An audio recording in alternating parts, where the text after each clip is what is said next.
पश्चिमी देशों के चल रहे युद्ध के कारण कहीं ना कहीं भारत पर असर देखने को मिल रहा है। लगातार जिस तरह से युद्ध चल रहा है तो लगातार ही भारत पर संकट सामने आ रहा है। सबसे पहले एलपीजी सिलेंडर का आया, जहां पे जो आम जनता है लाइनों पर खड़ी हुई है, किल्लत पड़ी एलपीजी सिलेंडर की।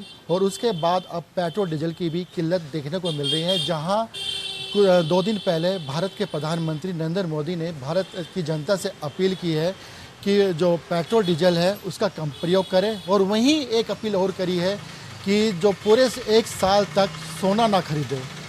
अब जिस तरह से अपील की गई है कि पूरे 1 साल तक सोना ना खरीदे जो भारत की जनता है, लेकिन जो उसका जो असर है, जो ज्वेलर्स की दुकानों पर जो असर देखने को मिल रहा है, उसी के लिए हम बातचीत करने के लिए बाज़ार में आए हैं। बाज़ार में जो व्यापारी हैं उनसे बातचीत करते हैं कि जिस तरह से अपील की गई है कि पिछले जो अगले 1 साल तक सोना ना खरीदे, उसका कितना असर पड़ेगा।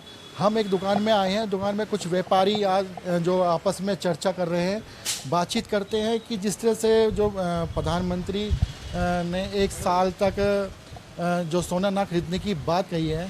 तो सबसे पहले बताइए भाई साहब, आपका नाम क्या है? मेरा नाम गुरजीत सिंह है। अपील की गई है अगले साल तक सोना ना खरीदे, क्या असर पड़ेगा सबसे पहले बताइए। देखिए, सबसे पहले तो मैं बहुत खुशी महसूस करता हूं कि आज के युग में, क्योंकि ये युग है जिस युग में हम इस स्तर पर पहुंचे हैं कि जहां प्रधानमंत्री महोदय कोई कॉल लेते हैं या कोई भी अनाउंसमेंट करते हैं तो उसका भरपूर हम उसका स्वागत भी करते हैं और करना भी चाहिए एक प्रधानमंत्री होने के नाते।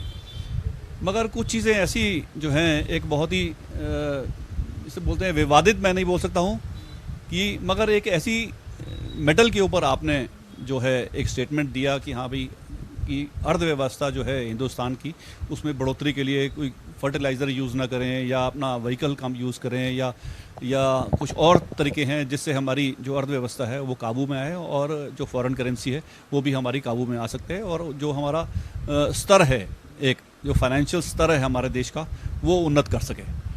मगर सोने होने के नाते एक ऐसी चीज़ जो है, क्योंकि मैं एक नेशनल बॉडी से भी बिलोंग करता हूँ हमारे, और जो स्टेट के लेवल पे भी मैं एक पद लेता हूँ, हम यहाँ ज़रूर कहना चाहेंगे आपके चैनल के माध्यम से कि सोना एक ऐसी चीज़ है जो एक आस्था के रूप में भी जो मानी जाती है हमारे हिंदुस्तान में। क्योंकि देखो, कोई भी पर्व हो अगर हम पूरे वर्ष में देखें तो 15 से 16 पर्व जो ऐसे आते हैं, 15 से 16 जो पर्व हैं हमारे, जिसमें हमारी जो जनता है, खासकर की जो महिलाएं हैं, वो सोना खरीदना, चाहे वो छोटे स्तर पर ले हैं चाहे या लार्ज स्तर पे हैं, या क्योंकि अपनी पॉकेट के हिसाब से जो लेती हैं वो एक शुभ माना जाता है। चूँकि ये अपील जो है वो प्रधानमंत्री महोदय की तरफ से आई है, हमारे देश की तरफ से आई है, तो उसका पालन तो हमें करना चाहिए।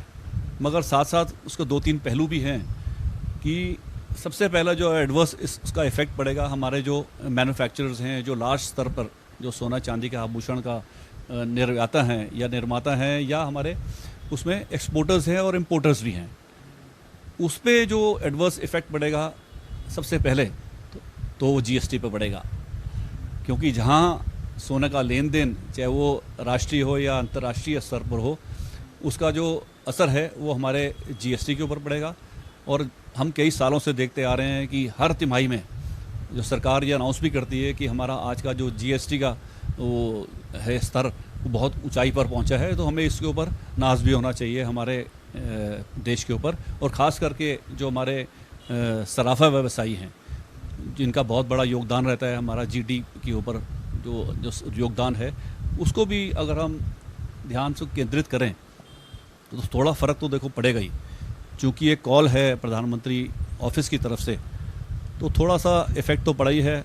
मगर मैं नहीं समझता हूँ कि आने वाले 2-3 सालों में इसका जो है एडवर्स इफ़ेक्ट पड़ेगा या नहीं पड़ेगा। अभी हम बाज़ार आए, बाज़ार में देखा कि जो सराफा बाज़ार है बड़ा सुनसान दिखाई दिया है। अब ये तो नहीं है कि 2 दिन पहले जिससे प्रधानमंत्री ने अपील किया है तो उसका असर देखने को मिल रहा है। नहीं, देखिए, सबसे पहले जो कीमतें थी, आज अगर हम पिछले कुछ महीने की तरफ जाएंगे तो 1,90,000 रुपये का रेट था, तो भी मारो मार थी भाई साहब। 4 लाख से ऊपर हमारी चांदी थी, तो पब्लिक मर रही थी सोना लेने के लिए, सोना दीजिए हमें, चांदी दीजिएगा। मगर आज का जो जिस स्तर पर सोना है, जिस निम्न स्तर पर सोना आज 1,51,000 या 1,52,000 है, तो बहुत बड़ा हमारा कारोबार अच्छा चल रहा था। मगर ये जो अभी त्यौहार जैसे मैंने अभी बात करी, पिछले दिनों अभी अक्षय तृतीया भी गुजर के गई है, तो कारोबार जो है उसमें जितना इजाफा हुआ कारोबार में वो ही एक एक्सेप्टेबल है। देखिए, अगर हम अपने व्यापार को देखना चाहेंगे तो एक स्वाभाविक है कि कोई भी त्यौहार जो गुजरता है उसके बाद थोड़ा सा मंदी तो आती है, क्योंकि त्योहारों में जो परचेज़ होती है तो एक कई बार उनका बजट नहीं होता लेने का, या और बहुत से कारण होते हैं, तो इसका इफेक्ट तो पड़ा है देखिए मंदी में। और भी हमारे साथ सराफा व्यापारी हैं। देहरादून में करीब 1,000 से अधिक सराफा व्यापारी है। अब जिस तरह से अपील की गई है, तो अब क्या असर देखने को मिलेगा आगे चल कर? क्योंकि अब जो सराफा व्यापारी है, कल हमने देखा कि विरोध में भी आए हैं, क्योंकि जो अपील की है, क्योंकि अगर देहरादून की बात करें तो 1,000 से अधिक है, अगर पूरे भारत की बात करें तो लगभग 50 लाख के करीब सराफा व्यापारी है। तो क्या असर देखने को मिलेगा अगर इस अपील पर कायम होते हैं लोग? देखिए, हमारे अपने काम से नहीं होएगा फ़र्क, हमारे पीछे ना कारीगर तबका जुड़ा हुआ है, इनकी रोजी रोटी का संकट पैदा हो जाएगा। हमें क्या है, कस्टमर जब आता है वो ये देखता है मेरी पॉकेट में क्या है, तब खर्च करने आता है वो। अब पॉकेट में तो उसके है, कई लोगों के नहीं है, जिनके है वो खरीदने आएगा तो हम माल तो बेच देंगे। मैं अपने कारीगर से काम करवाऊंगा तब जब मेरे पास आगे बिक्री का मन, ग्राहक का उम्मीद होगी। अब ग्राहक को मैं कारीगर को काम नहीं दूंगा तो कारीगर भूखा मरेगा। तो इस स्टेटमेंट का फ़र्क उस तबके पे जरूर पड़ेगा जो कि हमारे लेवल से 10 गुना ज़्यादा हैं, जो हमारे काउंट्स ऑन रजिस्टर्ड हैं उससे 10 गुना ज़्यादा तबका है वो। अगर हम 5 लाख आपने बोला तो वो 20 लाख लोग हैं, उन लोगों की रोजी रोटी का संकट पैदा हो जाएगा अगर पब्लिक सोने चांदी से मोह हटा लेती है तब। हाँ, अपील हुई है 2 दिन पहले, तो अगर बात करें कि 2 दिन में कुछ असर देखने को मिला है बाज़ार में, कुछ देखने? बिल्कुल असर पड़ा है बाज़ार में। और तो मेरठ से भी कॉल आई, वहाँ पे भी लोगों ने बहुत विरोध करा इस बारे में, कह रहे ठीक है हम समर्थन करते हैं और हम बीजेपी को वोट देते हैं, सब कुछ करते हैं, शुरू से हम समर्थन देने आ रहे हैं। मगर इन्होंने तो पहले जीएसटी लगा दी, उसके बाद अब ये लगा दिया, इससे बहुत ज़्यादा फ़र्क पड़ रहा है बाज़ार में 2 दिन से कस्टमर है ही नहीं। चलिए, एक आखिरी सवाल और पूछते हैं सर से। अब जिस तरह से 1 साल तक की बात कही जा रही है, अपील की जा रही है, तो अब आगे का स्टेप क्या रहेगा सराफा व्यापारियों का? जिस तरह से 1,000 से अधिक है, अब क्या रहेगा स्टेप आगे का?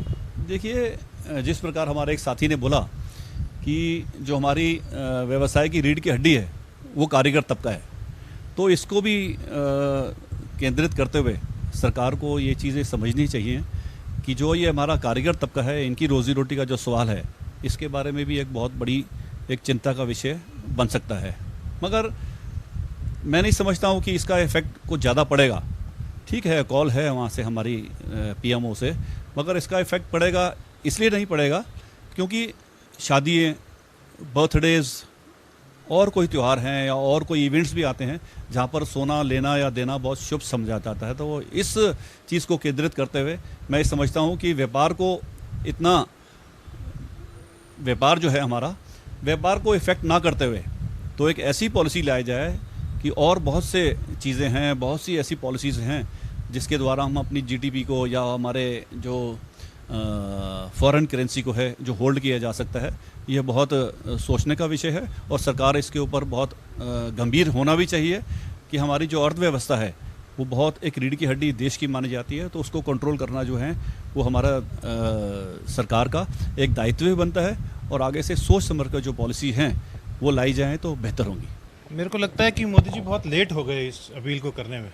2014 में जब आए थे शायद तभी कर देते तो आज हमारी अर्थव्यवस्था बहुत अच्छी होती। और सबसे बड़ी बात, जो हमारे व्यापार के साथ 4-5 करोड़ लोग जुड़े हैं, एटलीस्ट वो लोग रोटी ना खाते, वो देश के अर्थव्यवस्था में योगदान ना करते, तो मेरे को लगता है कि बहुत बढ़िया आज की तारीख में हमारी अर्थव्यवस्था होती। और जहाँ तक रह गई व्यापार की बात, व्यापार वैसे भी नहीं है और अब तो मोदी जी ने अनाउंस कर ही दिया 1 साल के लिए, तो मुझे लगता है कि ज्वेलर्स हम सारे खाली बैठ के बहुत खुश होंगे और वैसे ही सबने मोदी मोदी करना ही है तो मोदी मोदी करेंगे। Thank you so much. व्यापारियों का साफ तौर पर कहना है कि जो उन्होंने अपील की है थोड़ा लेट किया है, और कहीं ना कहीं इनका ये भी कहना है कि जो इसका सीधा असर है कारीगर पर पड़ेगा। कैमरा पर्सन अफजाल के साथ हिमांशु चौहान, रफ्तार मीडिया, देहरादून।